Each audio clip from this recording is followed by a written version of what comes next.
আপনাদের খাতা থেকে আমি ঠিক করব কাকে কতটা দুইব। আপনার এই ল্যাঙ্গুয়েজটা আমাদের কাছে যে ক্লিয়ার হচ্ছে না স্যার। আমবাগানের ভাষায় বলছি তো, তাই বুঝতে পারছেন না।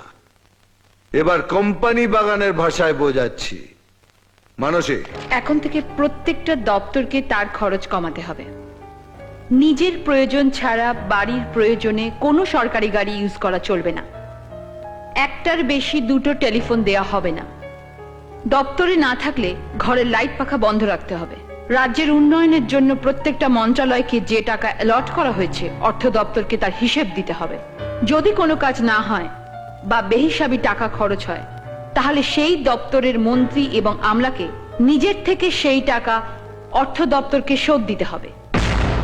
তাহলে তো মন্ত্রী তো চালানোই দায় হয়ে উঠবে। আপনি থাকুন, আমরা যাই। বিক্রি হওয়ার জন্য তার মন্ত্রিত্বে আসেনি। যাবার আগে হিসেব চুকিয়ে যাবেন। হিসেব না মেটালে কাবলিওয়ালার মতো পেছনে পড়ে থাকবো। রনে বনে জলে জঙ্গলে যেখানেই গা ঢাকা দিবে আমারে দেখিতে পাইবে। Fatakeshto is everywhere. আর ঠিক খুঁজে বার করব। এতদিন পাবলিকের পয়সায় মন্ত্রীরা বাবুগিরি করেছে, এবার বাবুগিরি করবেন পাবলিক, আর খিদমতগিরি করবে মন্ত্রীরা। এদিক থেকে ওদিক হলে আর ওদিক থেকে এদিক হলে মারবো এখানে।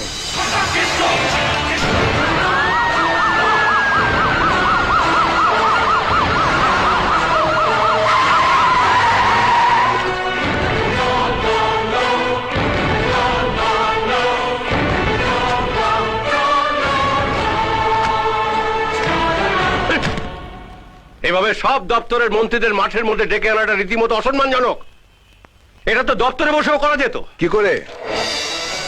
ওরা তার মহাকরণে ঢুকতে পারে না, তাহলে ওরা কি করে জানবে যে ঠান্ডা ঘরে বসে মন্ত্রীরা ওদের জন্য কত কিছু ভাবে, কত খাটাখাটনি করে? ওরা নিজের চোখে দেখলে বুঝবে যে এমনি এমনি মন্ত্রী হওয়া যায় না, তার জন্য গায়ে গতরে খাটতে হয়, মাথা খাটাতে হয়।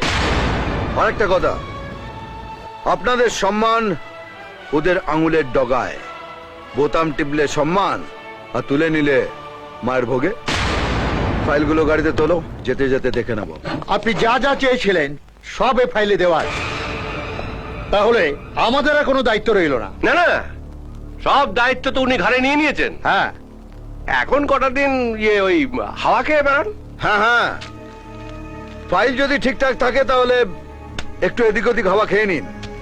আর যদি ঘাপলা থাকে তাহলে এমন দৌড় করাবো যে মাঠে বসারও সময় পাবেন না, ওই লোটাটা হাতেই থেকে যাবে।